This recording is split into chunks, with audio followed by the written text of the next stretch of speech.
ल जेठी उहाँ चाहिँ नातिनी ल बाबु हाई गरिदियो उता चाहिँ ज्वाइँ हुनुहुन्छ ज्वाइँ उहाँ त भर्खर नेपाल आइपुग्नु भएको यहाँ मन्दिरमा घुम्ने हुनुहुन्छ ल बाबु यो मन्दिर चाहिँ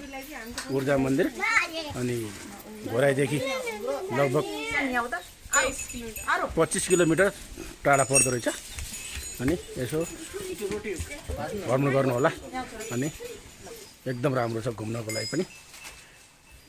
अनि हामी पनि आज दर्शन गरिरहेको अब आउनु होला भिजिट गर्नु होला अनि एकदम राम्रो छ अनि मन्दिरहरू सफा छ एकदम सफा छ अनि यताको पनि हेर्नु घुम्न आउनु होला रमाइलो छ यहाँको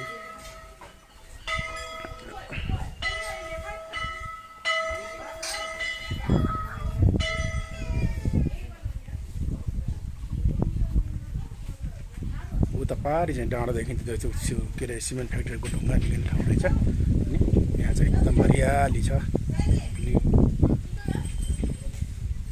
घुम्नको लागि एकदम राम्रो शीतल एकदम चिसो ठाउँहरू छ आउनु होला घुम्न सबै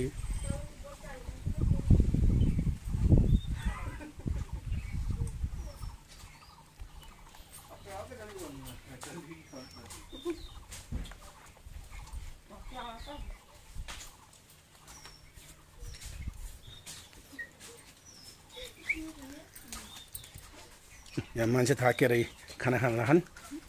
नास्ता गर्दैछन्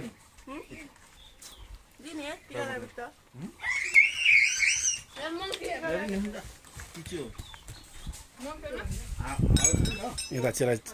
साना फुच्चाफुच्चीहरूले घुम्ने काम भइरहेछ कोही लुकेर खाँदैछन्